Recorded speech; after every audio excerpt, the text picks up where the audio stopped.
Hello बच्चों, कैसे हो। आज हम क्या है कि वेक्टर चैप्टर जो है जो फिजिक्स में सबसे इंपॉर्टेंट होता है, जिसकी एप्लीकेशन पूरी मैकेनिक्स में, इलेक्ट्रोस्टैटिक्स में जगह जगह होती है, जो बोर्ड, नीट एंड जेईई सभी के लिए इंपॉर्टेंट रोल प्ले करता है। आज हम उसकी क्या है कि थ्योरी एंड प्रॉब्लम्स दोनों डिस्कस करने वाले हैं। एक ही क्या है कि शॉर्ट में इस चैप्टर को हम फिनिश करेंगे बच्चों। वेक्टर क्या होता है? वेक्टर्स बच्चों क्या है कि वो फिजिकल क्वांटिटी है जिनके अंदर डायरेक्शन भी होती है, मैग्नीट्यूड भी होता है, और डायरेक्शन मैग्नीट्यूड के साथ साथ वो तीन चीज़ों को क्या है कि सेटिस्फाई करती है। उसके अंदर क्या है कि डायरेक्शन का एक इंपॉर्टेंस होना चाहिए, पहली बात। वो क्या है कि commutative law of vector addition को ओबे करनी चाहिए। इसके बाद ट्राइंगल लॉ या parallelogram law of vector addition को ओबे करनी चाहिए। अगर कोई भी फिजिकल क्वांटिटी इन तीन कंडीशंस में से कोई भी एक कंडीशन को अगर ओबे नहीं करती तो वो वेक्टर क्वांटिटी नहीं होगी। अब बात करते हैं बच्चों वेक्टर को रिप्रेजेंट करने की। वेक्टर को कैसे रिप्रेजेंट किया जाता है? वेक्टर को रिप्रेजेंट करते हैं पर कैपिटल लेटर लिखते हैं। कैपिटल लेटर के ऊपर ऐसा एरो लगा देते हैं। यहाँ पर क्या है कि जो एरो लगा है ना, इसमें जो लाइन है, इस लाइन की लेंथ जो है ये तो बताता है वेक्टर का मैग्नीट्यूड। लेंथ ऑफ लाइन जो है, लेंथ ऑफ लाइन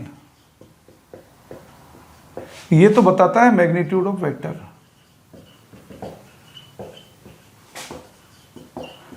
और लाइन पे जो एरो लगा हुआ है, डायरेक्शन ऑफ एरो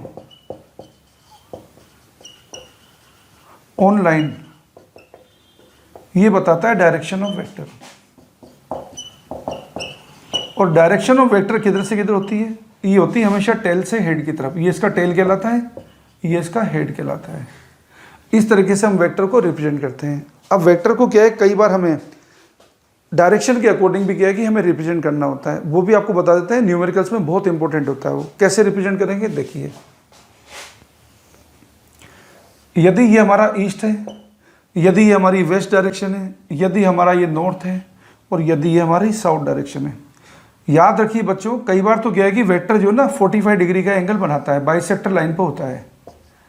अगर हमारा कोई वेक्टर क्या है कि ईस्ट और नॉर्थ के बीच में 45 डिग्री पर है, इसको हम क्या है कि ये जो तरीके बता रहा हूँ इनमें से कोई भी तरीके से लिख सकते हैं। इसको हम लिख सकते हैं या तो नॉर्थ ईस्ट, या इसको लिख सकते हैं ईस्ट नॉर्थ, या इसको हम लिख सकते हैं नॉर्थ 45 डिग्री ऑफ ईस्ट, या इसको लिख सकते हैं 45 डिग्री नॉर्थ ऑफ ईस्ट, या इसको लिख सकते हैं ईस्ट 45 डिग्री ऑफ नॉर्थ, या इसको लिख सकते हैं 45 डिग्री ईस्ट ऑफ नॉर्थ। इनमें से कोई भी तरीके से इसको लिखा जा सकता है। लेकिन बच्चों अगर कोई वेक्टर 45 डिग्री का एंगल नहीं बनाएगा तो हम उसे कैसे लिखेंगे, ये आपको बात बता देते हैं। अगर सपोज कोई वेक्टर ऐसा है जो यहाँ से 30 डिग्री एंगल बना रहा है, इधर से 30 बनाने का मतलब इधर से 60 बनाएगा। इसको लिखने का तरीका क्या होगा? इसको लिखने का तरीका होगा 30 डिग्री साउथ ऑफ ईस्ट, या इसको लिखेंगे साउथ 30 डिग्री ऑफ ईस्ट, या इसको लिखेंगे इधर से 60 डिग्री बना रहा है साउथ से, इसको लिखेंगे 60 डिग्री ईस्ट ऑफ साउथ, या इसको लिखेंगे ईस्ट 60 डिग्री ऑफ साउथ। इनमें से कोई भी तरीका हम यूज कर सकते हैं। खास बात क्या है? खास सबसे इंपॉर्टेंट बात यह है, ये ऑफ जिसके साथ लगा होगा, ये ऑफ है ना जिसके साथ लगा होगा, ये जो एंगल दिखा रखा है ये उसी के साथ बना होता है। ये ऑफ जिसके साथ लगा होगा ये एंगल उसी के साथ बना होता है। यहाँ पे ऑफ ईस्ट के साथ लगा है, मीन्स ईस्ट के साथ 30 डिग्री एंगल बन रहा है। यहाँ पे ऑफ साउथ के साथ लगा है तो ये 60 डिग्री एंगल साउथ के साथ बना है। इस तरीके से हम वेक्टर को रिप्रेजेंट कर सकते हैं। अब आपको क्या है कि वेक्टर के क्लासिफिकेशन बता रहे हैं। वेक्टर के क्लासिफिकेशन, वेक्टर कई सारे टाइप के होते हैं। जैसे क्या है कि पैरेलल वेक्टर होता है, एंटी पैरेलल वेक्टर होता है, अपोजिट वेक्टर्स होते हैं, कोलिनियर वेक्टर्स होते हैं। तो आपको क्या है कि एक एक करके उनकी कैटेगरी से इंट्रोड्यूस कराते हैं क्लासिफिकेशन के बारे में। आपको बात बता रहे हैं क्लासिफिकेशन ऑफ वेक्टर।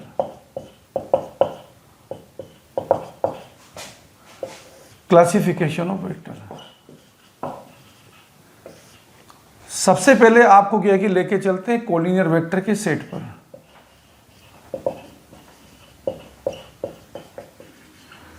दो वेक्टर कोलिनियर वेक्टर होते हैं जब हम उसको क्या है कि ये जनरल इक्वेशन से रिप्रेजेंट करते हैं, A vector equal to M B vector. यहाँ पर एम एक नंबर होता है। ये नंबर कैसा है? ये नंबर पॉजिटिव भी हो सकता है, ये नंबर नेगेटिव हो सकता है, ये नंबर इंटीजर भी हो सकता है, ये नंबर फ्रैक्शन में भी हो सकता है।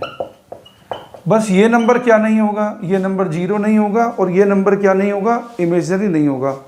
तो ऐसे कोई भी दो वेक्टर का जो सेट है वो कोलिनियर वेक्टर का सेट बनेगा, जैसे आपको एक डायग्राम में दिखा रहे हैं। देखिए यहां पर ये आपको दिखा रखा है ए वेक्टर और बी वेक्टर, ये दोनों कोलिनियर वेक्टर के सेट हैं।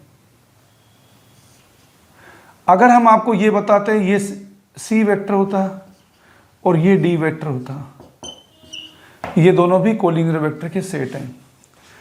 कोलिनियर वेक्टर को क्या है कि हम फिर से क्या है कि दो कैटेगरी में डिवाइड कर रहे हैं।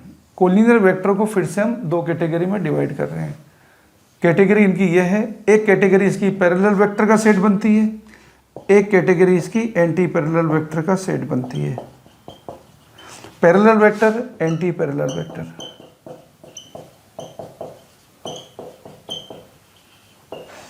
पैरेलल वेक्टर के केस में इक्वेशन यही काम आएगी, A vector equal to M B vector, बस यहाँ पे एम की वैल्यू होगी पॉजिटिव। ये इंटीजर भी हो सकती है, ये फ्रैक्शन भी हो सकती है। दो पैरेलल वेक्टर के बीच का एंगल हमेशा 0 डिग्री होता है। ये वेक्टर क्या है कि दोनों ए और बी पैरेलल वेक्टर हैं। पैरेलल वेक्टर के मैग्नीट्यूड सेम भी हो सकते हैं, डिफरेंट भी हो सकते हैं। दो पैरेलल वेक्टर के बीच का एंगल हमेशा होता है 0 डिग्री। यहाँ पे यदि हम एंटी पैरेलल वेक्टर की बात करें तो देखो ये सी वेक्टर दिखा रखा है सपोज आपको, और ये आपको डी वेक्टर बता रखा है। तो सी वेक्टर एंड डी वेक्टर आपको एंटी पैरेलल वेक्टर का सेट बनाते हैं, और एंटी पैरेलल वेक्टर के बीच का एंगल होता है 180 डिग्री। ये एंटी पैरेलल वेक्टर है। पैरेलल वेक्टर को फिर से हम क्या है कि एक और कैटेगरी में डिवाइड कर रहे हैं, जिसको बोल रहे हैं इक्वल वेक्टर या सेम वेक्टर। दो वेक्टर इक्वल वेक्टर होंगे जब यहाँ पे equation A vector equal to M B vector में एम होगा +1। A vector and B vector equal vector बनेंगे जब इनकी डायरेक्शन भी सेम होगी एंड मैग्नीट्यूड भी सेम होंगे। तो हम जनरल बात क्या बोल सकते हैं, सारे इक्वल वेक्टर पैरेलल वेक्टर होते हैं और सारे पैरेलल वेक्टर कोलिनियर वेक्टर होते हैं।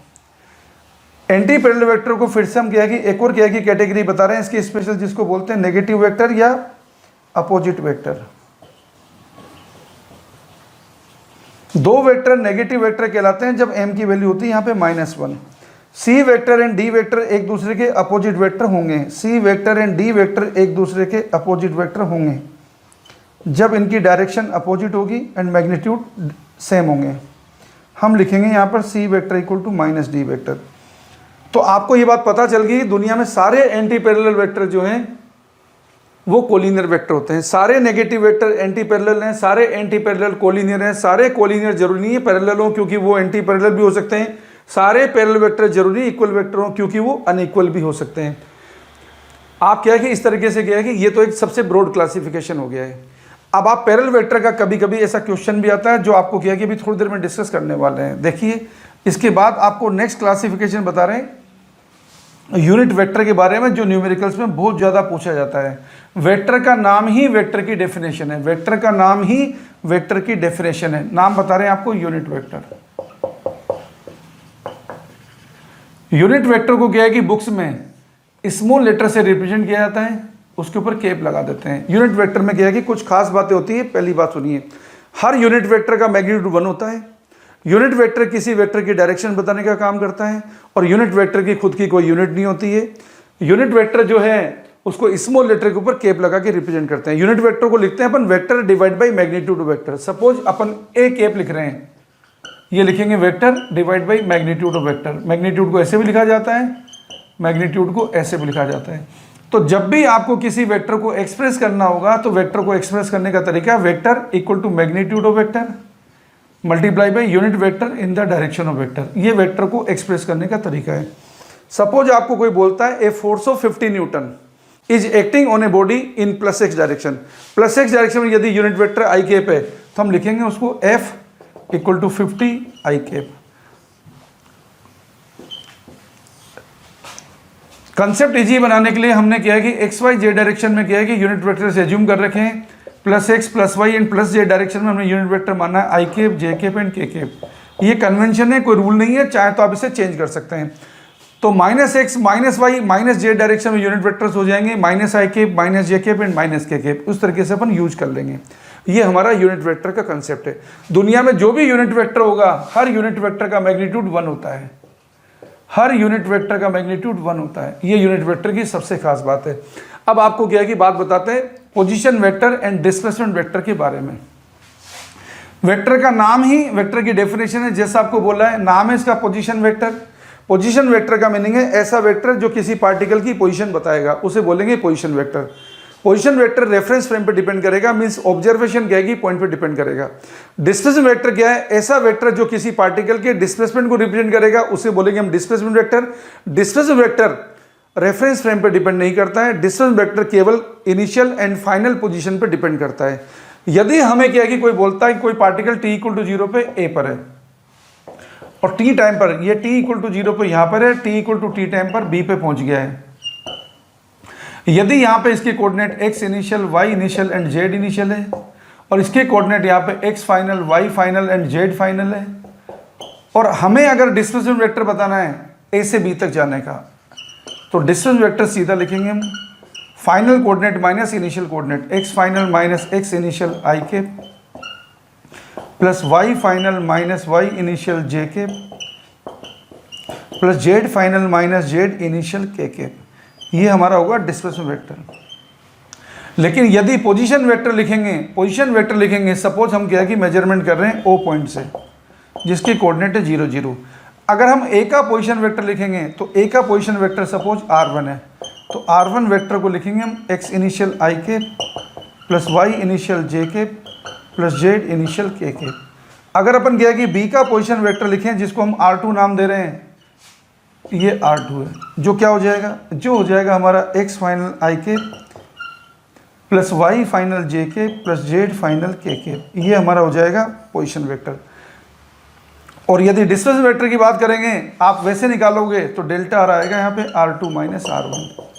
आपको ऐसे करने की जरूरत नहीं, सीधा सीधा आप क्या कर देंगे, जब डिस्टेंस वेक्टर निकालना होगा आप सीधा सीधा कर देंगे final position vector minus initial position vector. इस तरीके से हम क्या है कि पोजीशन वेक्टर को डिफाइन कर सकते हैं, इस तरीके से हम डिस्टेंस वेक्टर को डिफाइन कर सकते हैं। बात करते हैं जीरो वेक्टर की। जीरो वेक्टर एक ऐसा वेक्टर है जिसका मैग्नीट्यूड 0 है, जिसमें डायरेक्शन होती है लेकिन मालूम नहीं होती है, जिसकी डायरेक्शन इनडिटरमिनेट होती है। वेक्टर में वेक्टर को ही जोड़ सकते हैं, वेक्टर में से वेक्टर को ही सब्ट्रैक्ट कर सकते हैं, वेक्टर में से स्केलर ऐड नहीं होता, वेक्टर में से स्केलर सब्ट्रैक्ट नहीं होता। तो देखिए जीरो वेक्टर की बात करेंगे हम। Zero vector and ordinary zero में क्या सिमिलरिटी एंड क्या डिफरेंस है? Zero vector and ordinary zero में सिमिलरिटी है कि दोनों का मैग्नीट्यूड 0 है, दोनों में डिससिमिलरिटी है कि जीरो वेक्टर में डायरेक्शन होती है बस मालूम नहीं होती है, एंड ऑर्डिनरी जीरो में कोई डायरेक्शन होती नहीं है। तो जब बात करेंगे जीरो वेक्टर की, तो जीरो वेक्टर को हम ऐसे लिख सकते हैं, A vector plus minus zero vector equal to होता है ए वेक्टर। लेकिन अगर आपने लिखा A vector plus minus zero, ये ऑपरेशन नॉट पॉसिबल है, क्योंकि वेक्टर में स्केलर न कभी ऐड होगा न कभी सब्ट्रैक्ट होगा। ये जीरो वेक्टर की बात है। और भी कई सारे टाइप के वेक्टर्स होते हैं जिनको क्या है कि जब जरूरत पड़ेगी उनको यूज करेंगे, जैसे कोप्लेनर वेक्टर, ऐसे वेक्टर जो एक ही प्लेन में होंगे।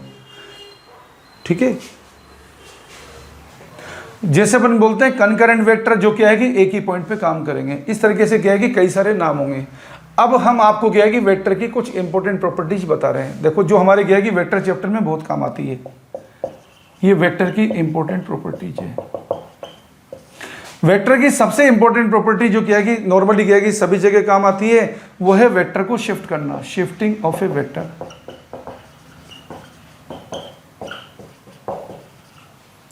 हर वेक्टर में दो बातें होती है, एक होती है डायरेक्शन, दूसरा होता है मैग्नीट्यूड। यदि वेक्टर की डायरेक्शन चेंज नहीं करो और वेक्टर का मैग्नीट्यूड चेंज नहीं करो तो वेक्टर चेंज नहीं होता है। तो देखो, सपोज ये वेक्टर है ए वेक्टर, हम क्या करेंगे, इसको ठीक इसके पैरेलल शिफ्ट करेंगे, ना डायरेक्शन चेंज कर रहे हैं ना मैग्नीट्यूड चेंज कर रहे हैं। इसको यहां से उठा के यहां रख दिया, इसको यहां से उठा के यहां रख दिया। एक वेक्टर को आप कहीं से भी कहीं ले जाके रख सकते हैं और उसका क्या कि ऑपरेशन कर सकते हैं, प्रोवाइडेड उसकी डायरेक्शन चेंज नहीं होनी चाहिए, प्रोवाइडेड उसका मैग्नीट्यूड चेंज नहीं होना चाहिए। इस तरीके से हम वेक्टर को शिफ्ट कर सकते हैं। When a vector is shifted parallel to itself without changing its magnitude, then vector do not get change. इस तरीके से हम वेक्टर को शिफ्ट कर सकते हैं। अब आपको बताते हैं दो वेक्टर के बीच का angle, angle between two vector. ये भी बड़ी इंपॉर्टेंट प्रॉपर्टी है, एंगल बिटवीन टू वेक्टर्स। कोई भी दो वेक्टर के बीच का जो एंगल होता है वो होता है उनकी टेल से टेल या उनके हेड से हेड के बीच का एंगल, उनके कन्वर्जिंग पॉइंट से कन्वर्जिंग पॉइंट के बीच का एंगल, या उनके डाइवर्जिंग पॉइंट से डाइवर्जिंग पॉइंट के बीच का एंगल। जैसे एक फिगर बता रखी है आपको, इस फिगर में ये वेक्टर P बता रखा है, ये Q बता रखा है, ये एंगल आपको थीटा बता रखा है। सपोज न्यूमेरिकल प्रॉब्लम में आपसे पूछा है find the angle between vector P and vector Q, तो यहाँ पे vector P and vector Q के बीच का एंगल थीटा नहीं है, क्योंकि थीटा यहाँ पे एंगल है इस पी का, क्या है कि टेल और क्यू के हेड के बीच का एंगल। जबकि दो वेक्टर के बीच का एंगल जब भी आपको बताना होता है, ये क्या होता है, टेल से टेल या हेड से हेड के बीच का एंगल होता है। तो आप क्या करेंगे, या तो क्या है कि क्यू को शिफ्ट कर दीजिए या पी को शिफ्ट कर दीजिए। सपोज अगर आप क्यू को शिफ्ट करते हैं, ये आपने क्यू को शिफ्ट कर दिया, शिफ्टिंग हमेशा पैरेलल होती है। अब ये इसका टेल, ये भी इसका टेल आ गया, ये एंगल कितना है, अगर ऊपर वाला एंगल थीटा था तो ये वाला एंगल हो गया 180 माइनस थीटा। तो पी और क्यू के बीच का एंगल है 180 माइनस थीटा। अब हम क्या कर सकते हैं, मान लो क्या है कि आप पी को शिफ्ट कर रहे हैं, ये क्यू था, ये पी को आपने शिफ्ट कर दिया, ये एंगल थीटा था, ये एंगल हो गया 180 माइनस थीटा। तो आप क्या है कि किसी भी तरीके से निकाल सकते हो। तो यहां पे क्या है कि पी और क्यू के बीच का एंगल कितना है, ये थीटा नहीं है, ये है 180 माइनस थीटा। अब आपको एक छोटा सा क्या है कि एक इलस्ट्रेशन ही बताते हैं ताकि ये फंडा आपको क्या है कि क्लियर हो जाए, एग्जाम में कई जगह पूछा जाता है।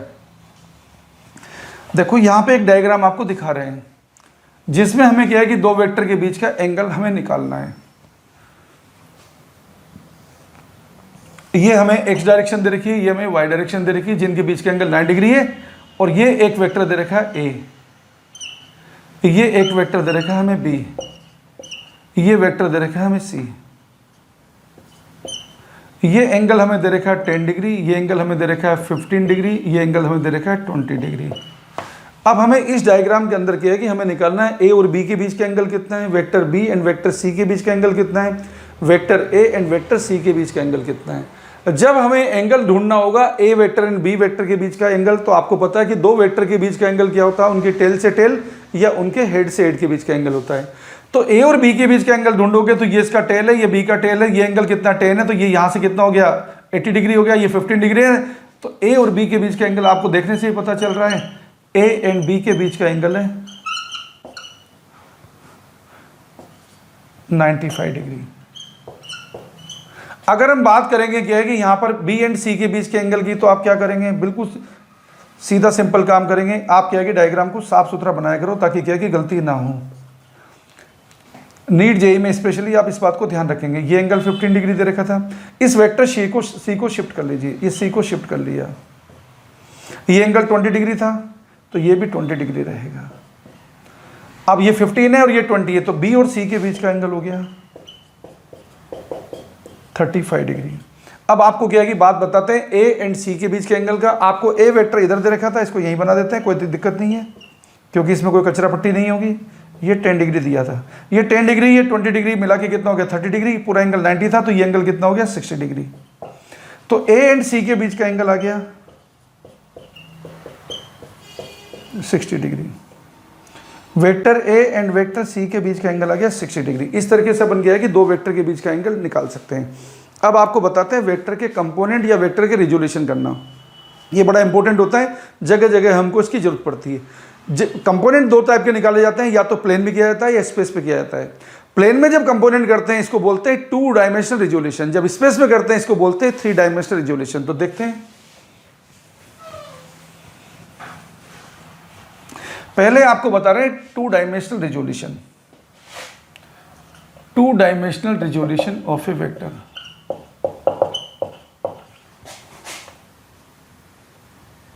Two dimensional resolution of A vector.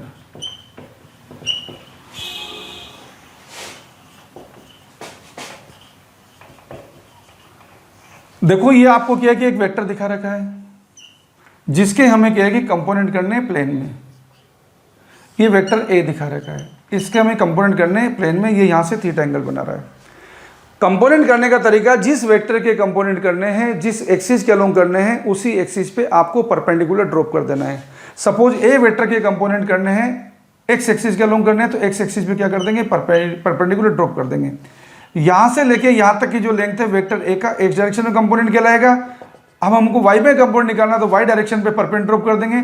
यहां से लेके यहां तक का जो क्या है लेंथ है, ये वाई डायरेक्शन में कंपोनेंट कहलाएगा। जब वेक्टर ए को एक्सप्रेस करना होगा, एक्सप्रेस करने का तरीका होगा ए वेक्टर इक्वल टू होगा X vector plus A Y vector. X vector and A Y vector को हम क्या कि कैसे लिख देंगे, वेक्टर इक्वल टू लिखा जाता है magnitude of vector into unit vector. तो एक्स वेक्टर लिख देंगे एक्स आई के, और ए वाई वेक्टर को लिख देंगे ए वाई जे के।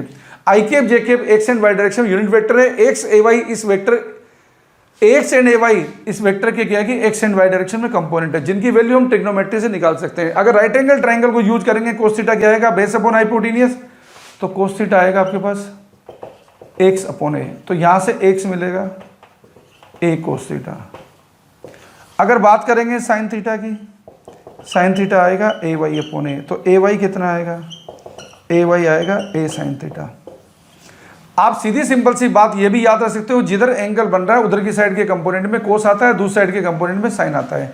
ये जो इक्वेशन है जिसमें एक्स लिखा ए कोस थीटा, यदि मैं इसको इक्वेशन 1 लिखूं और A Y equal to A sine theta इसको इक्वेशन 2 लिखूं, दोनों इक्वेशन का स्क्वायर कर दूं, सम कर दूं, अंडर रूट कर दूं, तो ए क्या मिलेगा मुझे, एक्स स्क्वायर मिलेगा ए स्क्वायर कोस स्क्वायर थीटा, ए वाई स्क्वायर क्या मिलेगा ए स्क्वायर साइन स्क्वायर थीटा। तो x square plus A Y square कर दूंगा तो sine square theta plus cos square theta कितना होता है 1, तो ए मुझे कितना मिल जाएगा x square plus A Y square का अंडर रूट मिल जाएगा। इस तरीके से कभी भी आपको मैग्नीट्यूड निकालना तो निकल जाएगा। अगर आपको डायरेक्शन निकालनी है तो इक्वेशन 2 को इक्वेशन 1 से डिवाइड कर दो तो आपको टेन थीटा मिल जाएगा, जो आप डायरेक्टली यहाँ से भी निकाल सकते हैं। टेन थीटा क्या आएगा, ट्राइंगल से ए वाई अपॉन एक्स, इस तरीके से आप थीटा फाइंड कर सकते हैं।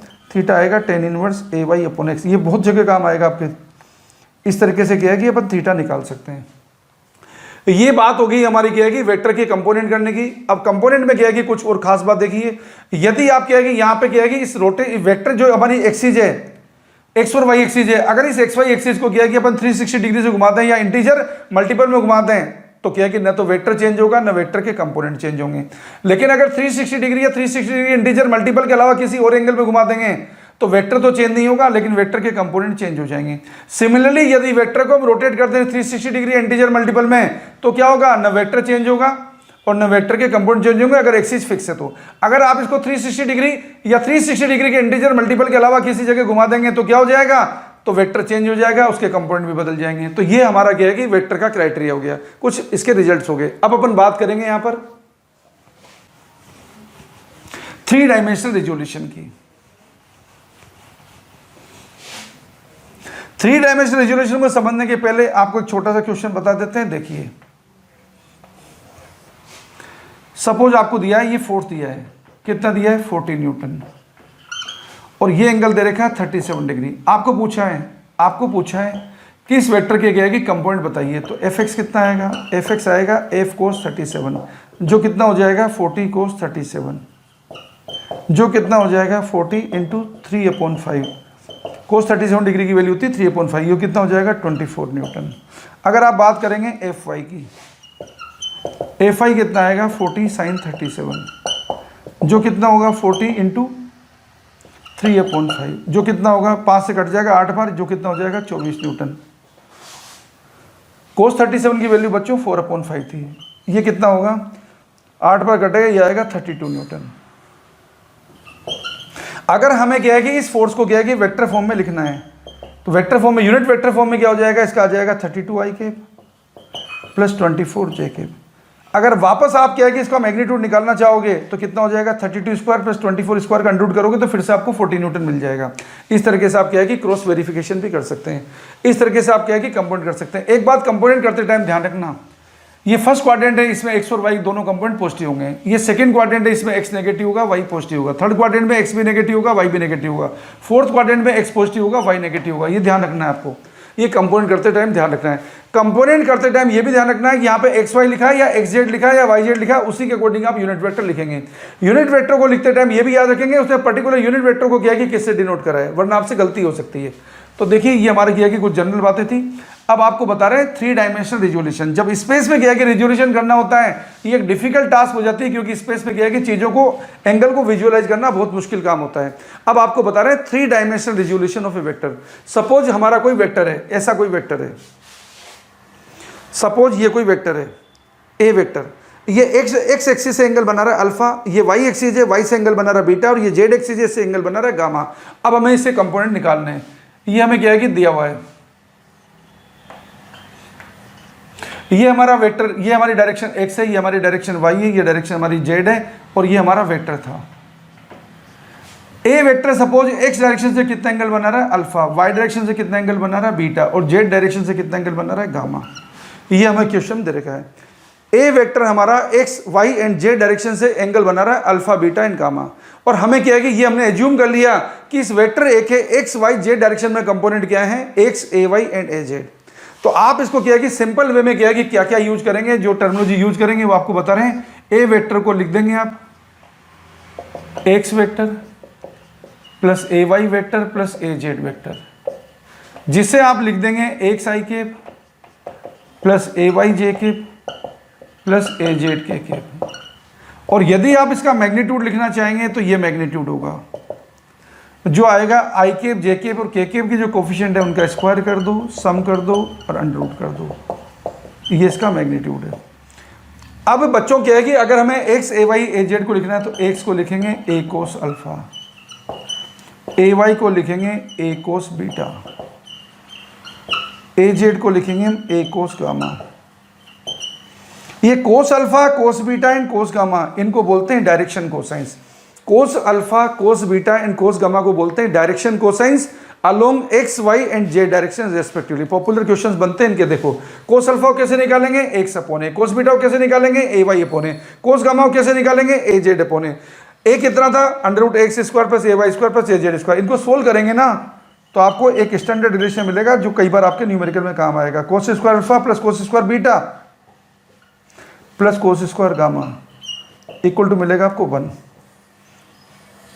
ये कई बार क्या है कि नीट में डायरेक्ट पूछा हुआ है, sine square alpha plus sine square beta plus sine square gamma equal to आएगा 2। कैसे आएगा, क्योंकि क्या है कि आपको सबको पता है sine square theta plus cos square theta 1 होता है, उससे अपन चेंज कर लेंगे तो हमें ये इक्वेशन मिल जाएगी। कोस स्क्वायर अल्फा को लिख देंगे 1 माइनस साइन स्क्वायर अल्फा, कोस स्क्वायर बीटा को लिख देंगे 1 माइनस साइन स्क्वायर बीटा, कोस स्क्वायर गामा को लिख देंगे 1 minus sign square gamma. Further simplify करेंगे तो sign square alpha plus sine square beta plus sine square gamma में मिल जाएगा 2। ये आपको ध्यान रखना है। अब इसके क्वेश्चन कैसे सोल्व करेंगे, हमें क्या है कि कोई तकलीफ नहीं आएगी अगर हमें 3 डायमेंशनल रिजोल्यूशन करना है तो। सपोज आपको कोई इक्वेशन दे रखी ऐसी, और हमें क्या है कि इसमें वेक्टर के कंपोनेंट पूछा है या डायरेक्शन कोसाइंस पूछे, तो देखिए सपोज आपको कोई न्यूमेरिकल दे दिया ऐसा,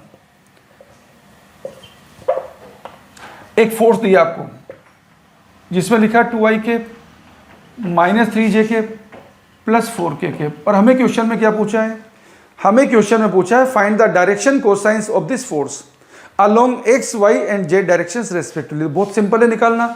आप इस फोर्स को क्या है कि जनरल इक्वेशन से कंपैरिजन कर दो। जनरल इक्वेशन क्या है, F equal to F X I के प्लस एफ वाई जे के प्लस एफ जेड के, ये हमारी जनरल इक्वेशन है। तो जनरल इक्वेशन में हम वैल्यू डालेंगे तो एफ एक्स कितना आएगा 2, एफ वाई कितना आएगा हमारे पास, एफ आई आएगा -3, एफ जेड कितना आएगा, एफ जेड आएगा हमारे पास 4, और एफ का मैग्नीट्यूड कितना आएगा, एफ का मैग्नीट्यूड आएगा यहाँ पे √2 स्क्वायर, माइनस का स्क्वायर भी प्लस हो जाता है इसलिए माइनस की चिंता करने की जरूरत नहीं, प्लस 4 स्क्वायर। इसको सोल्व करेंगे तो 4 और 9 और 16, 16 और 9 कितना हो गया 25 और 4 कितना हो गया 29, ये √29 आ गया। कोस अल्फा क्या होगा, कोस अल्फा होगा F x upon F, F x कितना हमारा 2, और ये पर इसका क्या है कि मैग्नीट्यूड कितना है √29, ये कोस अल्फा आ गया। अगर हम बात करेंगे कोस बीटा की, कोस बीटा कितना आएगा -3 अपॉन √29, कोस गामा कितना आएगा, कोस गामा आएगा हमारे पास क्या है कि एफ जेड जो कितना था 4 अपॉन √29। इस तरीके से हम क्या है कि कोस alpha, cos beta, cos gamma बता सकते हैं। कभी कभी क्या है कि क्वेश्चन में कोस अल्फा की जगह वो आपसे क्या है कि साइन अल्फा भी पूछ सकता है, टेन अल्फा भी पूछ सकता है, तो ध्यान रखना आप उसको क्या है कि पाइथागोरस थ्योरम के थ्रू चेंज कर लीजिए। कैसे, सपोज कोस अल्फा की वैल्यू आपका 2 अपॉन √29 है, ये कोस अल्फा का ट्रायंगल बना लिया। कोस अल्फा क्या होगा, बेस अपॉन हाइपोटेनियस, तो यहां से क्या है कि पाइथागोरस थ्योरम से क्या है कि परपेंडिकुलर कितना बन जाएगा √29 का स्क्वायर तो कितना होगा 29, 2 का स्क्वायर कितना होगा 4, तो 29 माइनस 4 करोगे तो कितना होगा 25 का अंडर करोगे तो कितना आएगा 5, तो यहां से टेन अल्फा कितना आएगा, यहां से टेन अल्फा आएगा 5/2, तो अल्फा कितना हो जाएगा, अल्फा हो जाएगा टेन इनवर्स 5/2। अगर आपसे क्या है कि साइन अल्फा पूछा तो साइन अल्फा भी बता देंगे, साइन अल्फा कितना होगा 5/√29। तो जब ऐसी कई चीज़ें कन्वर्ट करके पूछ जाए तो आपको घबराना नहीं, आप कन्वर्ट कर लीजिए, पाइथागोरस थ्योरम को यूज करके आप कन्वर्ट कर सकते हैं। ये था हमारी बातें 3 डायमेंशनल रिजोल्यूशन के बारे में। अब हम आते हैं यहाँ पर वेक्टर की इंपॉर्टेंट प्रॉपर्टीज के बारे में। इंपॉर्टेंट प्रॉपर्टीज आपको बता दी, वेक्टर के ऑपरेशंस के बारे में आते हैं। वेक्टर के ऑपरेशंस में आपको क्या पूछा जाता है कि वेक्टर्स को कैसे ऐड करेंगे, वेक्टर्स को कैसे सब्ट्रैक्ट करेंगे, triangle law of vector addition क्या होता है, polygon law of vector addition क्या होता है, वेक्टर का मल्टीप्लिकेशन कैसे करेंगे, ये सारी चीजें हम देखेंगे। तो लेट्स स्टार्ट। पहले बात करते हैं एडिशन ऑफ 2 वेक्टर्स से। कई बार क्या है कि नीट वगैरह के अंदर जेई में क्या है कि सीधा सिंपल सा क्वेश्चन भी आता है, तो आपको वेक्टर्स के स्केच बने होंगे, आपको क्वेश्चन पूछा जाएगा। सबसे पहले आपको बात बता रहे हैं एडिशन ऑफ टू वेक्टर्स के बारे में।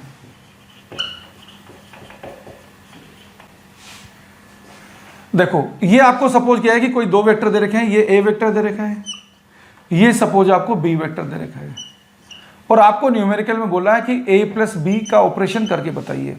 देखो वैसे तो आप क्या है कि ए वेक्टर में बी वेक्टर ऐड करो या बी वेक्टर में ए वेक्टर ऐड करो, रिजल्ट आपका सेम आएगा। क्यों? क्योंकि वेक्टर का जो एडिशन है ना, ये कम्यूटेटिव लॉ को ओबे करता है।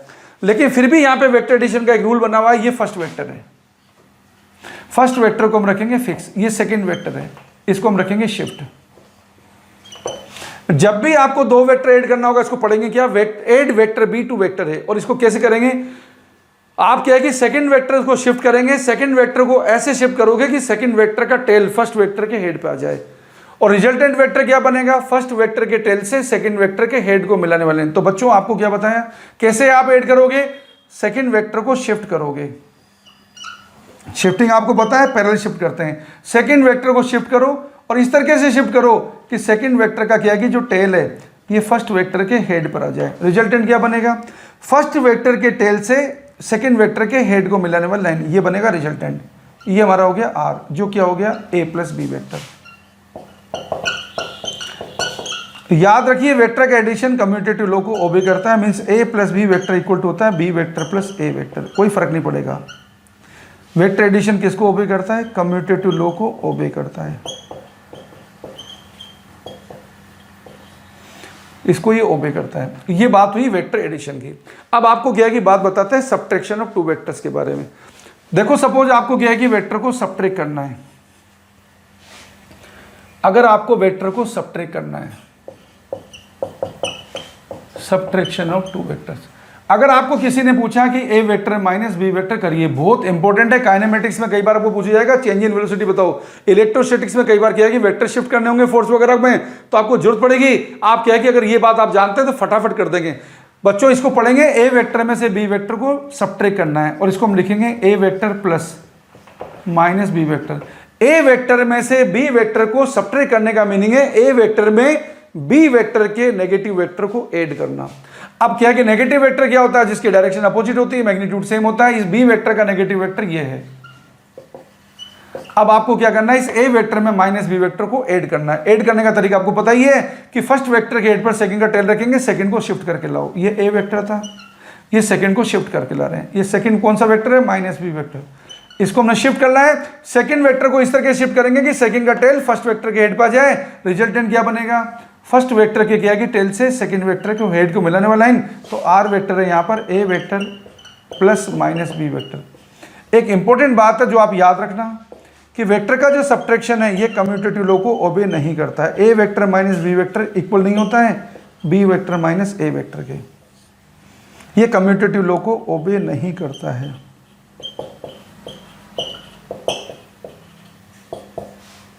अब आपको बताते हैं ट्राइंगल ऑफ वेक्टर एडिशन के बारे में। ट्राइंगल ऑफ वेक्टर एडिशन में कोई नई बात नहीं है, जैसा आपने वेक्टर को ऐड करा है वो की भी बात यहां पर है, बस क्या है कि यहां पे एक ट्राइंगल का फॉर्मेशन होता है, इसलिए इसका नाम पड़ गया ट्राइंगल ऑफ वेक्टर एडिशन। दुनिया का कोई भी ट्राइंगल हो, किसी भी शेप का ट्राइंगल हो, छोटी बड़ी साइड वाला ट्राइंगल हो, कोई फर्क नहीं पड़ेगा। बस खास बात क्या है, किसी भी ट्राइंगल में जब दो कॉन्जिक्यूटिव साइड यदि दो वेक्टर से रिप्रेजेंट होती है, कॉन्जिक्यूटिव साइड का मतलब है जो सेम सेंस ऑफ रोटेशन में मूव करती है, उसको बोलते हैं कॉन्जुगेटिव साइड। ट्रायंगल लॉ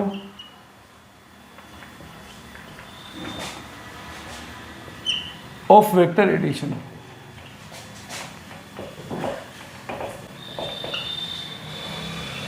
देखो यहां पे एक ट्रायंगल आपको बता रखा है, सपोज ABC आपको एक ट्रायंगल बता रखा है। इस ABC ट्रायंगल में क्या है कि जो साइड AB है, सपोज ये वेक्टर P से रिप्रेजेंट होती है, BC जो साइड है ये वेक्टर Q से रिप्रेजेंट होती है, तो थर्ड साइड ये दोनों कैसे चल रही है, P और Q चल रही है एंटीक्लॉक डायरेक्शन में, तो रिजल्टेंट को किधर चलना पड़ेगा, क्लॉकवाइज में। तो ये AC वाली जो साइड है जिसको मैं R वेक्टर से रिप्रेजेंट कर रहा हूं, जो यहाँ पे इसके रिजल्टेंट को रिप्रेजेंट करेगी। When any two consecutive side of a triangle are represented by two vector, then third side in opposite sense represent the resultant of two vector.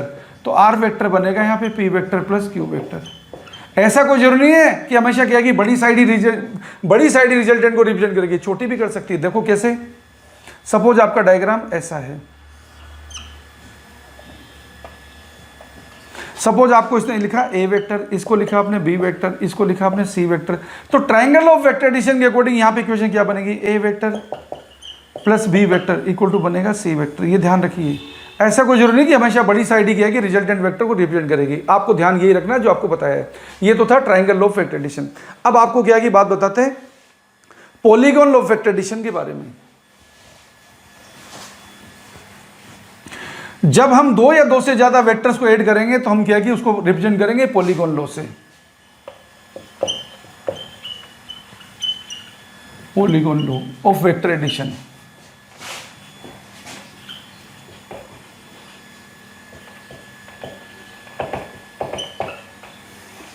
देखो सपोज ये हमारे पास ए वेक्टर है, ये सपोज हमारे पास बी वेक्टर है, ये suppose हमारे पास C vector है, और हमें क्वेश्चन में बोला है कि एक स्केच बनाइए ए प्लस बी प्लस सी का। हम क्या करेंगे, कोई भी दो वेक्टर को पहले ऐड कर लेंगे। सपोज हम ए और बी को ऐड कर रहे हैं, कैसे करेंगे, ये ए वेक्टर है, पहले ए में बी ऐड कर लिया, ये कर लिया। ऐड करने का तरीका आपको पता ही है, इसका रिजल्टेंट बनेगा ए और बी का, ये बन गया, ये R1 था। तो R1 वेक्टर क्या हो गया, R1 वेक्टर यहां पे हो गया ए वेक्टर प्लस बी वेक्टर। एक बार जब ए वेक्टर में बी वेक्टर ऐड कर दिया तो ए और बी का रोल खत्म हो गया। अब आपको क्या है कि R1 एक नया वेक्टर आ गया है, इस R1 वेक्टर में सी वेक्टर को ऐड करना है। ऐड करने का वही तरीका है, सी वेक्टर को शिफ्ट करिए। कैसे शिफ्ट करेंगे, सी के टेल को क्या है कि R1 के हेड पर रख दीजिए, सी को शिफ्ट कर लो, ये रख, ये कर लाए। रिजल्टेंट क्या बनेगा, R1 के क्या है कि टेल से सी के हेड को मिलाना, ये आपका रिजल्टेंट बन गया R। तो R क्या बन गया, R बन गया R1 vector plus C vector, जो क्या हो गया, जो हो गया A प्लस बी प्लस सी। तो सिंपल सी बात क्या है पॉलीगॉन ऑफ वेक्टर एडिशन की, जब भी हम दो या दो से ज्यादा वेक्टर को ऐड करेंगे रिजल्टेंट वेक्टर हमेशा क्या होगा, फर्स्ट वेक्टर के टेल से लास्ट वेक्टर के हेड को मिलाने वाली जो लाइन है वो रिजल्टेंट वेक्टर होगा। ये आपको ध्यान रखना है। फॉर एग्जाम्पल देखिए, आपको अगर डायग्राम पूछा जाता है ऐसा, ये कई बार क्या है कि जेई नीट में से क्वेश्चन आते हैं, ये ए वेक्टर दे रखा है, ये बी वेक्टर दे रखा है, और सपोज ये सी वेक्टर दे रखा है। आपको पूछा ए प्लस बी प्लस सी की शक्ल कैसी होगी, तो बड़े आराम से निकाल सकते हैं। एक में अगर बी ऐड करोगे, देखो ये ए वेक्टर था, ये बी वेक्टर था, तो ए प्लस बी तो ऐसा बन गया। सी को आपने डाला इधर, तो ये ए प्लस बी प्लस सी की शक्ल ऐसी आएगी, मतलब आपका आंसर बन गया ऐसा। ये ए प्लस बी प्लस सी की शक्ल आ गई। आपको क्या है कि ऑप्शन दे रखे होंगे 3-4 ऑप्शन, उसके अकॉर्डिंग है कि आप टिक करना है। अब आपको क्या है कि एक और क्वेश्चन बताते हैं। देखिए सपोज आपको क्या है कि ये रेगुलर हेक्सागन दे रखा है, आपको क्या है कि ये वेक्टर दे दिया, ये वेक्टर दे दिया, ये वेक्टर दे दिया, ये वेक्टर दे दिया, ये वेक्टर दे दिया। सपोज ये ए वेक्टर है, ये बी वेक्टर है, ये सी वेक्टर है, ये डी वेक्टर है, ये ई वेक्टर है, और ये सपोज एफ वेक्टर है। आपसे कोई पूछता कि A plus B plus C vector plus D vector plus E vector क्या बनेगा, आपको क्या बताया था, जो भी फर्स्ट वेक्टर रहा होगा फर्स्ट वेक्टर के टेल से, जो भी लास्ट वेक्टर रहा होगा लास्ट वेक्टर के यहाँ पर ई वेक्टर फर्स्ट वेक्टर के टेल से लास्ट वेक्टर के हेड को मिलाने वाली जो लाइन है वही हमारा रिजल्टेंट बनेगा। तो रिजल्टेंट क्या बन जाएगा, एफ वेक्टर, यही हमारा आंसर बनेगा। तो ये बातें थी हमारे पास क्या है कि polygon law of vector addition की बात। अब आपको बताते हैं पैरेललोग्राम लॉ। वेक्टर चैप्टर में क्या है कि सबसे इंपॉर्टेंट क्या है कि दो ही बातें हैं, या तो पैरेललोग्राम लॉ या क्या है कि वेक्टर का मल्टीप्लिकेशन, जहां से क्या है कि मैक्सिमम क्वेश्चंस आते हैं। Parallelogram law of vector addition में हम क्या करेंगे, वेक्टर का क्या है कि मैग्नीट्यूड निकालेंगे, वेक्टर की डायरेक्शन बताएंगे। सिंपल स्केच से काम नहीं चलेगा, यहाँ पर सब कुछ बताएंगे यहाँ पर। तो parallelogram law of vector addition सबसे इंपॉर्टेंट होता है। तो देखते हैं parallelogram law of vector addition. नाम क्यों पड़ा इसका पैरेललोग्राम लॉ, क्योंकि यहाँ पे पैरेललोग्राम बनता है। देखो बात बताते हैं आपको पैरेललोग्राम लॉ की।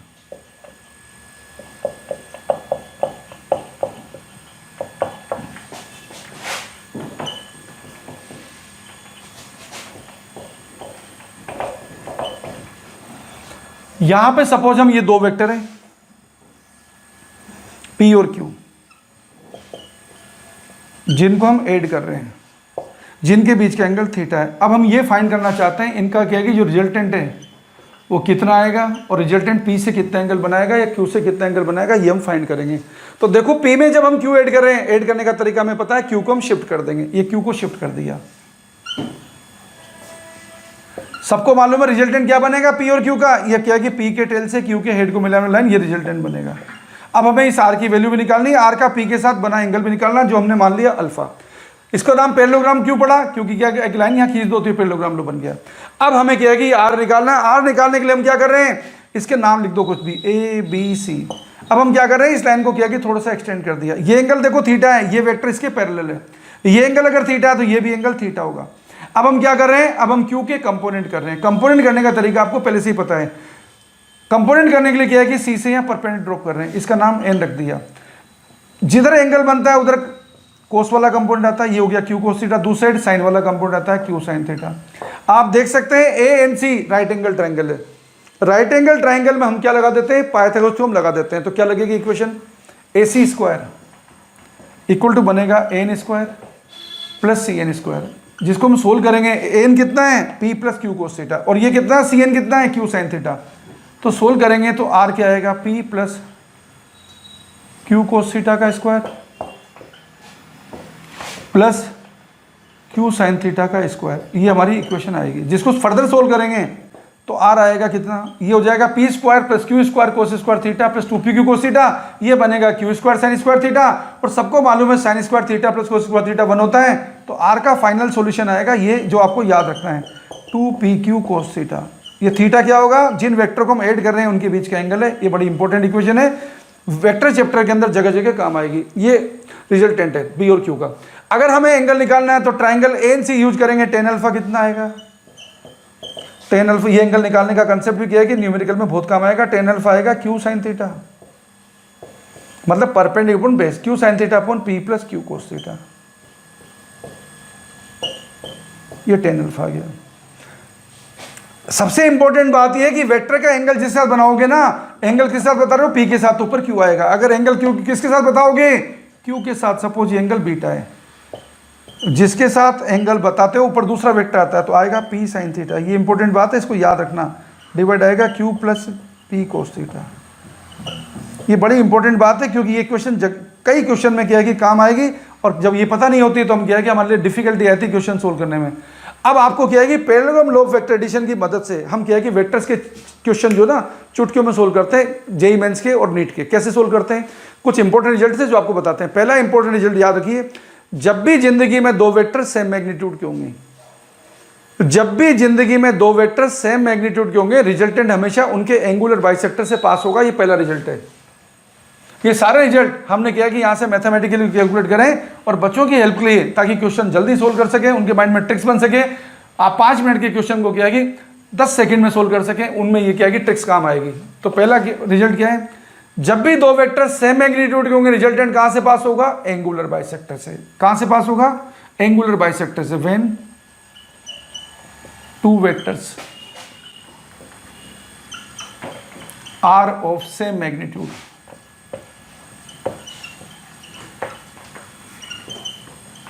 Resultant always passage through their angular bisector।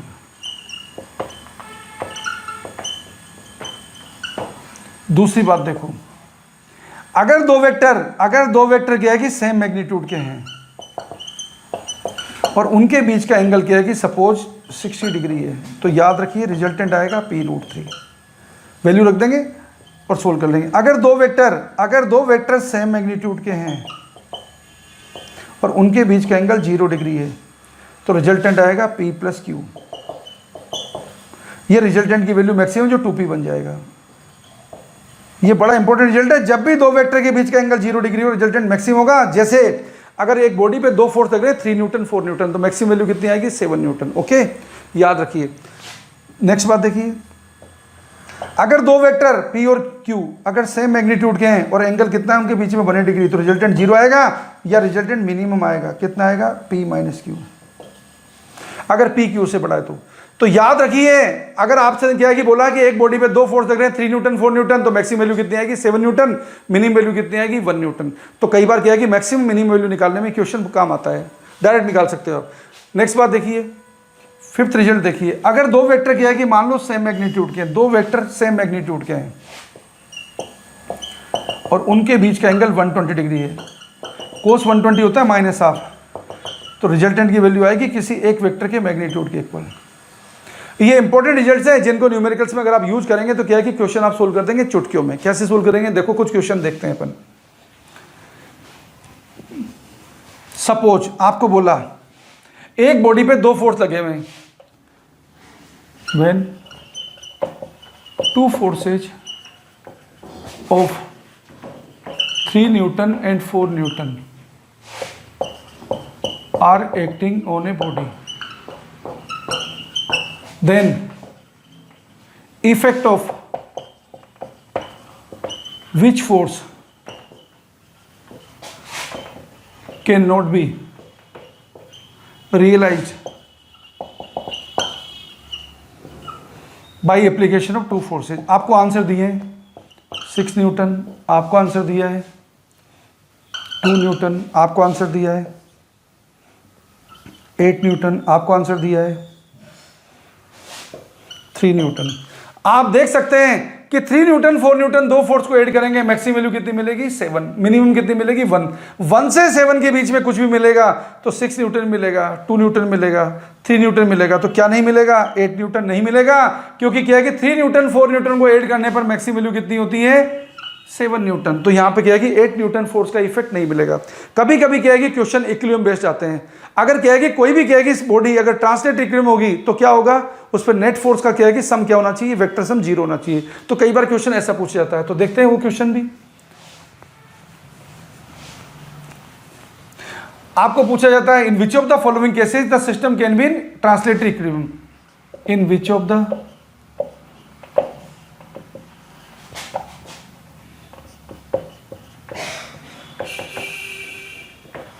following case system can be in translatory equilibrium।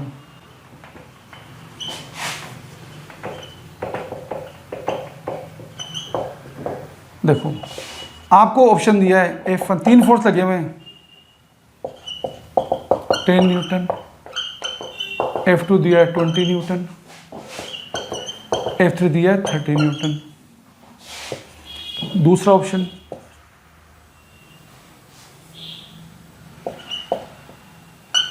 F1 दिया है 8 न्यूटन,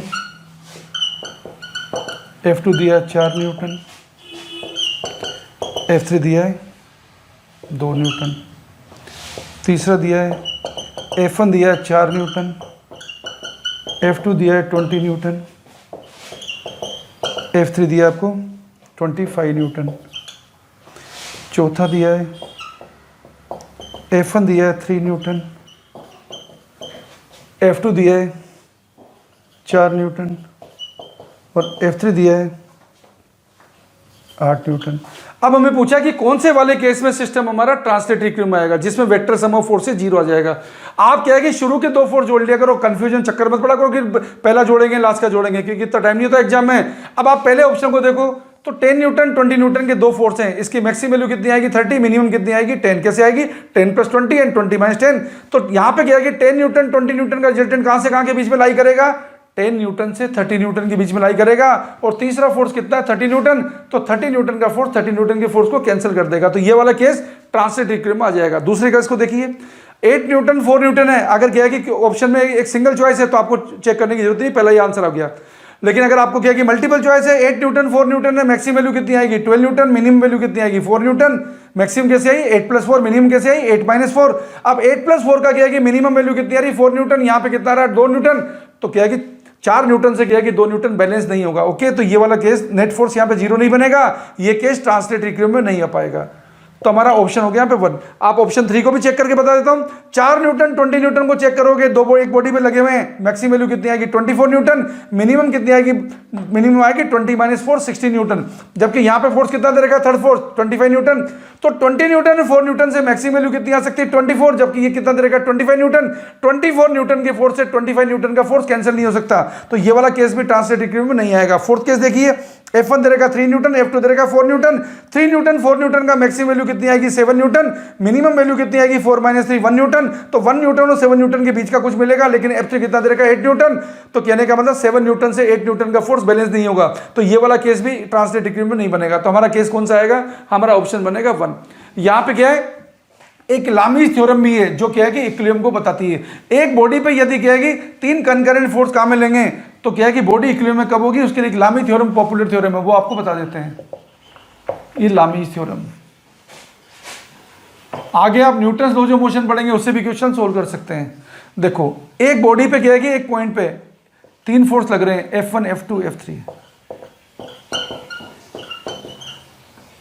और अगर ये बॉडी इक्विलिब्रियम में है, सपोज ये एंगल अल्फा है, सपोज ये एंगल बीटा है, सपोज ये एंगल गामा है, अगर ये बॉडी इक्विलिब्रियम में है तो इक्वेशन यूज करोगे F1 upon sine alpha equal to F2 upon sine beta equal to F3 upon sine gamma.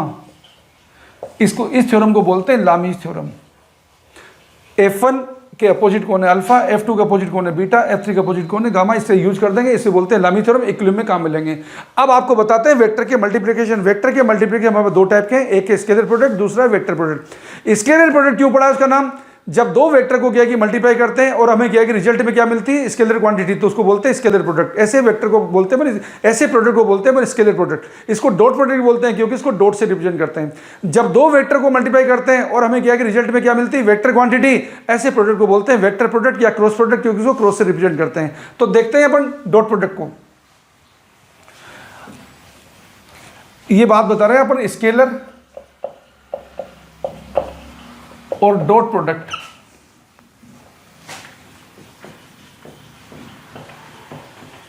Of 2 vectors को,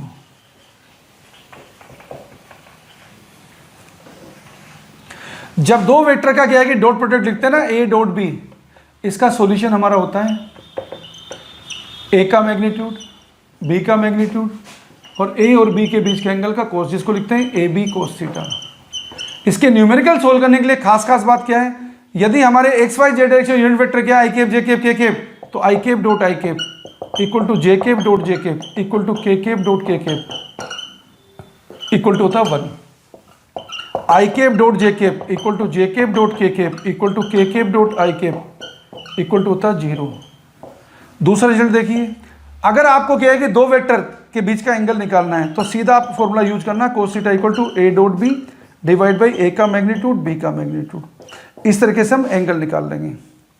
अगर आपको 2 वेक्टर जो नॉन जीरो वेक्टर हैं उनको परपेंडिकुलर प्रूव करना है, इफ ए एंड बी अगर दोनों परपेंडिकुलर वेक्टर हैं और दोनों नॉन जीरो वेक्टर हैं तो याद रखिए, और थीटा 9 डिग्री है तो याद रखिए उनका डॉट प्रोडक्ट 0 होगा। ये इंपॉर्टेंट कंडीशन है। अगर आपको क्या है कि वेक्टर का प्रोजेक्शन निकालना है तो देखिए क्या करेंगे, आपको न्यूमेरिकल में ये वेक्टर ए है, ये वेक्टर बी है, आपको ए का बी की डायरेक्शन प्रोजेक्शन निकालना है। प्रोजेक्शन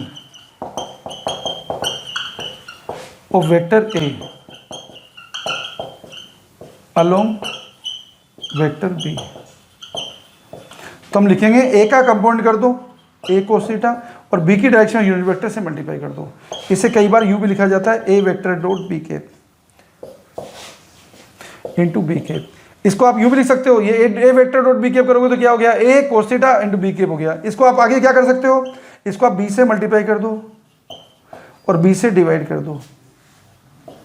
बी कैप को क्या लिख सकते हो आप, बी कैप को लिख सकते हो ए डॉट बी और बी कैप को क्या लिख दिया b vector divide by b square. आप ऐसे भी निकाल सकते हो, आप ऐसे भी निकाल सकते हो कंपोनेंट प्रोजेक्शन, दोनों में से कोई सी भी मेथड आप यूज कर सकते हैं। ये तो थी हमारा क्या है कि वेक्टर का मल्टीप्लिकेशन, जिसका एक सिंपल सा क्वेश्चन आपको बताते हैं। देखिए आपको क्या है कि क्वेश्चन में अगर ये दिया है, सपोज ए वेक्टर दिया आपको 2i cap 3j cap plus 4k cap और दूसरा वेक्टर दिया 4i cap plus Y J के प्लस जेड के प्लस 3 के और आपको दिया है ए और बी परपेंडिकुलर है। तो आपको वाई पूछा है यहाँ पर। आपको मालूम है दो वेक्टर अगर परपेंडिकुलर होते हैं तो कंडीशन क्या होती है, उनका डॉट प्रोडक्ट जीरो होता है। तो आप क्या करेंगे, dot i cap dot i cap 1 हो गया, आप a cap dot b cap 0 कर दो। कितना आएगा, 2 इंटू 4 आएगा 8, 3 इंटू वाई आएगा 3y और 4 इंटू 3 आएगा 12 इक्वल टू कितना हो गया 0। तो 3y कितना आ गया सोल्व करने से, ये आ गया -20। तो y कितना आ गया, y आ गया -20/3। क्वेश्चन नीट में जेईई में सब में पूछा जाता है, कई बार पूछा गया है इस तरीके का। अगर आपको क्या कि पूछा जाता है दो वेक्टर के बीच का एंगल, तो देखो कैसे निकालोगे। सपोज ए वेक्टर दिया 2i cap plus 3j cap plus 4k cap और बी वेक्टर दिया आपको 4i cap plus 6j cap plus 8k cap. आपसे पूछा एंगल निकालने के लिए आप फॉर्मूला यूज करोगे cos theta equal to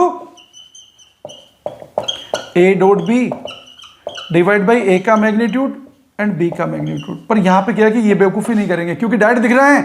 b vector को देखोगे ना, ये 2a वेक्टर है, तो करेंगे क्यों, क्योंकि b vector a vector parallel है। तो बिना सोल्व करे आंसर आ रहा, तो हम क्या है कि सोल्व ही नहीं करेंगे। तो आंसर कितना आएगा, थीटा 0 डिग्री। सोल्व करेंगे तो भी क्या है कि आपके पास cos थीटा की वैल्यू बनाएगी। अब आपको बताते हैं वर्क का एक क्वेश्चन। वर्क का क्वेश्चन बहुत पॉपुलर होता है, पूछा जाता रहता है एग्जाम में। देखो वर्क क्या है, एक स्केलर क्वांटिटी। आपको बोला एक बॉडी पे हमने फोर्स लगाया, कितना फोर्स लगाया, 2i cap plus 3j cap plus 4k cap, इतना न्यूटन फोर्स लगाया। इसकी वजह से बॉडी पॉइंट ए 111 से पॉइंट बी पे शिफ्ट हो जाती है 333। आपको पूछा वर्क डन बाय फोर्स कितना होगा, तो सबसे पहले क्या निकाल लो, डिस्प्लेसमेंट वेक्टर कितना होगा, 3 - 1i cap plus 3 - 1j cap plus 3 - 1k cap. इसे सोल्व करेंगे ना अगर हम, तो आएगा हमारा 2i cap plus 2j cap plus 2k cap. ये हमारा आ गया डिस्प्लेसमेंट वेक्टर। और अगर फोर्स न्यूटन में है और डिस्प्लेसमेंट अगर मीटर में है तो वर्क आएगा हमारा जूल में।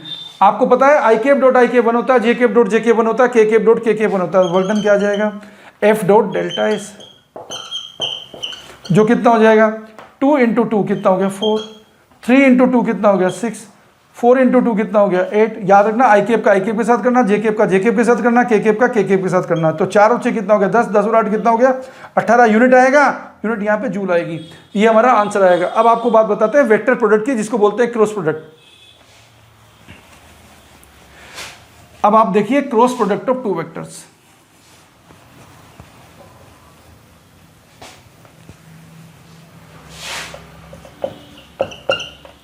जब दो वेक्टर के क्रॉस प्रोडक्ट की बात करते हैं या वेक्टर प्रोडक्ट की बात करते हैं, यहां पे वेक्टर क्वांटिटी मिलती है जिसका सॉल्यूशन लिखते हैं ए का मैग्नीट्यूड, बी का magnitude, sine theta n cap, जिसको हम लिखेंगे a b sine theta n cap, जिसे हम लिखेंगे ए क्रॉस बी का magnitude into n cap. Vector को लिखने का तरीका हमेशा क्या होता है, वेक्टर इक्वल टू होता है magnitude of vector multiply by unit vector. तो याद रखिए ये ए क्रॉस बी वेक्टर है, ये ए क्रॉस बी इसका मैग्नीट्यूड है, एन कैप इसकी डायरेक्शन है। एन कैप यहाँ पे यूनिट वेक्टर है जो ए क्रॉस बी की डायरेक्शन बता रहा है। ये एन कैप पता कैसा होता है, A vector and B vector जिनका अपन क्रॉस प्रोडक्ट कर रहे हैं इन दोनों के प्लेन के परपेंडिकुलर होता है। लेकिन जरूरी नहीं होगा कि ए और बी भी आपस में एक दूसरे के परपेंडिकुलर हो। और यहाँ पे ये भी कंडीशन लगा सकते हो न्यूमेरिकल सोल्व करने में, एन कैप अगर क्या है ए वेक्टर के क्या परपेंडिकुलर है तो n cap dot a cap 0 आएगा, n cap dot B cap ये भी 0, बी वेक्टर ये भी 0 आएगा। ठीक है, आप क्या है कि एन कैप की डायरेक्शन राइट हैंड रूल से भी निकाल सकते हैं। कैसे, राइट हैंड फिंगर्स को मैग्नेटिक फील्ड में बहुत काम आएगा। राइट हैंड फिंगर्स को रखिए फर्स्ट वेक्टर की डायरेक्शन में। सपोज ए वेक्टर फर्स्ट वेक्टर है, इसे कर्ल करिए सेकंड वेक्टर की डायरेक्शन में। ये थंब जिस डायरेक्शन में पॉइंट होगा ये आपके पास क्या है कि एन कैप की डायरेक्शन होगी, मींस ए क्रॉस बी की डायरेक्शन होगी। अगर बी ऊपर की जगह अगर बी नीचे होता तो ये एन कैप इधर आता। तो मींस क्या है कि डॉट प्रोडक्ट तो कम्यूटेटिव लोग को भी करता है, a dot b equal to b dot a होता है, लेकिन a cross b cross a के इक्वल नहीं होता। ए क्रॉस बी क्रॉस ए दोनों के मैग्नीट्यूड सेम होते हैं लेकिन डायरेक्शन अपोजिट होती है, दोनों एक दूसरे के एंटी पैरेलल होते हैं, याद रखना। तो ये रिजल्टेंस के जो न्यूमेरिकल सोल्व करने में आपके काम आएंगे। पहली बात तो क्या है, A cross B is not equal to B cross A. A cross B and B cross ए दोनों के मैग्नीट्यूड सेम होते हैं। A cross B equal to होता है माइनस बी क्रॉस ए, दोनों एक दूसरे के एंटी पैरेलल होते हैं। ये बात याद रखिए। आपको क्या है कि और रिजल्ट बता रहे हैं, सेकंड रिजल्ट देखिए, बहुत इंपॉर्टेंट रिजल्ट है। I cap J cap and के केप, अगर आप आई क्रॉस जे करेंगे तो के आएगा। अगर जे क्रॉस के करेंगे तो आई आएगा, और अगर के क्रॉस आई करेंगे तो जे आएगा, और अगर जे क्रॉस आई करेंगे तो माइनस के आएगा, और के क्रॉस जे करेंगे तो माइनस आई आएगा, और अगर आई क्रॉस के करेंगे तो माइनस जे आएगा, और अगर आई क्रॉस आई करेंगे तो जीरो आएगा, जे क्रॉस जे करेंगे तो भी जीरो आएगा, के क्रॉस के करेंगे तो भी जीरो आएगा। क्यों? क्योंकि आई और आई के बीच का एंगल जीरो है, जे और जे कैप के बीच का एंगल जीरो है। ये न्यूमेरिकल सोल्व करने में काम आएगा आपके। अब आपको बताते हैं ए क्रॉस बी का क्या है कि सॉल्यूशन कैसे निकालेंगे क्वेश्चंस में। देखिए, आप डायरेक्ट भी मल्टीप्लाई कर सकते हैं लेकिन ऑर्डर चेंज नहीं करेंगे। अगर आपको ए क्रॉस बी का सॉल्यूशन निकालना है तो देखिए, अगर सपोज आपको ए वेक्टर दिया है ऐसा, a1 आई कैप प्लस a2 जे कैप प्लस a3 के कैप, और बी वेक्टर आपको दिया है ऐसा, b1 आई कैप प्लस b2 जे कैप प्लस b3 के कैप, और आपको निकालने को बोला है ए क्रॉस बी। आप क्या करेंगे? ए क्रॉस बी निकालने के लिए या तो इसको इससे कर लो, इसको इससे कर लो, इसको इससे कर लो, इसको इससे कर लो, इसको इससे कर लो, इसको इससे कर लो, इसको इससे कर लो, इसको इससे कर लो, इसको इससे कर लो। ये भी एक तरीका है, लेकिन कभी कभी ऐसा करने में कुछ टर्म छूट जाती है हमारी, तो कभी कभी मिस्टेक भी आती है।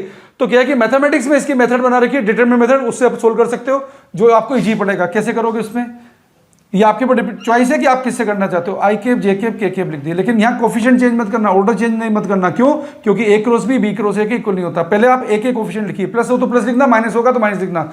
ए के कोफिशिएंट क्या है? आई cap, J cap, K cap के कोफिशिएंट है a1 a2 a3, ये लिख दीजिए। अब आप क्या है कि बी वेक्टर में आई cap, J cap, K cap के कोफिशिएंट लिख दीजिए, वो क्या है? b1 b2 b3। मैथमेटिक्स में जब इसका सोल्यूशन निकाला गया तो कैसे निकाला गया? पहले आप लिखिए आई कैप, आई कैप की कॉलम छोड़ दीजिए, आई कैप का क्या है कि रो छोड़ दीजिए। अब आपके पास क्या बचा है इसमें बचा है a2 a3 b2 b3। Maths में जब इसका सॉल्यूशन बनाया गया तो सॉल्यूशन में इसके बीच में माइनस आता है, माइनस जे कैप लिख दिया। अब क्या है कि जे कैप का कॉलम छोड़ दिया, जे कैप की रो छोड़ दी, क्या बचा है? a1 a3 b1 b3। के कैप में प्लस ही आता है, ये के कैप का कॉलम छोड़ दीजिए, रो छोड़ दीजिए, क्या आता है? a1 a2 b1 b2। इसको अगर सोल्व करेंगे, इसको आगे सोल्व करेंगे, इसको इससे मल्टीप्लाई करिए, इसको माइनस लिख दीजिए, इसको इससे मल्टीप्लाई करिए, इसको माइनस लिख दीजिए, इसको इससे मल्टीप्लाई करिए, इसको माइनस लिख दीजिए। तो फाइनल सॉल्यूशन आपके पास आएगा I cap a2 b3 minus a3 b2 minus J cap a1 b3 minus a3 b1 plus K cap a1 b2 minus a2 b1। और अगर आपको इसका मैग्नीट्यूड चाहिए, मैग्नीट्यूड निकालने का तरीका वही है, आई कैप, जे कैप और के कैप के जो कोफिशिएंट है उसका स्क्वायर करिए, सम करिए, अंडर कर दीजिए। नेगेटिव साइन की चिंता मत करिए, नेगेटिव का स्क्वायर भी पॉजिटिव आता है तो क्या आ जाएगा? a2 b3 minus a3 b2 का square plus a1 b3 minus a3 b1 का square plus a1 b2 minus a2 b1 का स्क्वायर। ये आपको मैग्नीट्यूड आ गया। कई बार न्यूमेरिकल में आपको पूछा जाएगा unit vector perpendicular to plane of both vector A and vector b, तो देखिए उसको कैसे निकालेंगे।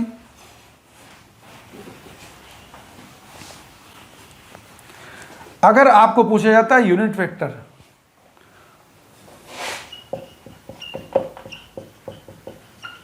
Perpendicular to plane of both vector A and vector B, इसको निकालेंगे अपन ऐसे, A cross B divide by A cross B का मैग्नीट्यूड, इससे निकालेंगे। ये यूनिट वेक्टर है, ए और बी दोनों के प्लेन के परपेंडिकुलर। आप चाहो तो शॉर्ट ट्रिक भी लगा सकते हो, क्योंकि एन कैप ए के परपेंडिकुलर, एन कैप बी के परपेंडिकुलर है, तो आप एन कैप इसका डॉट प्रोडक्ट भी कर सकते हैं ना। तो n cap dot a vector ये जीरो आएगा, n cap dot b vector ये भी जीरो आएगा। ये शॉर्ट ट्रिक है, क्वेश्चन जल्दी सोल्व हो जाता है इसमें ऑब्जेक्टिव में। अगर सब्जेक्टिव तो आपको इसे सोल्व करना पड़ेगा। अब आपको बताते हैं वेक्टर की क्रॉस प्रोडक्ट की दूसरी एप्लीकेशन। अगर आपको किया कि कोई ट्राइंगल का एरिया निकालना है जिसकी किया कि दो साइड दे रखी ए और बी, तो ट्राइंगल का एरिया कैसे निकालोगे? हाफ ए क्रॉस बी से। अगर आपको किया कि न्यूमेरिकल में ये तो क्या था? एरिया ऑफ ट्राइंगल है, अगर न्यूमेरिकल में आपको क्या है कि एरिया ऑफ पैरेललोग्राम पूछा, एरिया ऑफ पैरेललोग्राम पूछते टाइम अगर आपको क्या है कि पैरेललोग्राम की साइड दे रखी है, सपोज ये दे रखी है ए और ये दे रखी है आपको बी साइड, बी वेक्टर से, तो पैरेललोग्राम का एरिया लिखोगे आप ए क्रॉस बी से। अगर आपको क्या है कि पैरेललोग्राम में क्या है कि ये साइड ना दे रखी हो, आपको डायगोनल दे रखे हो, सपोज इसका डायगोनल सी है और ये डायगोनल कितना है डी है, तो आप इसके क्या है कि एरिया को लिखोगे सी क्रॉस डी डिवाइड बाई 2 से, आप ऐसे निकाल सकते हो। अब आप देखिए वेक्टर प्रोडक्ट का आप क्या है कि कोई भी क्वेश्चन आराम से सोल्व कर सकते हैं इस तरीके से। बाकी क्या है कि आप बने रहिए, आपको क्या है कि आगे इस तरीके से हम वीडियो लाते रहेंगे, और हमारे क्या है कि यूट्यूब चैनल पे आप बने रहिए, उसको सब्सक्राइब बनिए जिसका नाम है मेडिट्रिक कोटा। थैंक यू बच्चों।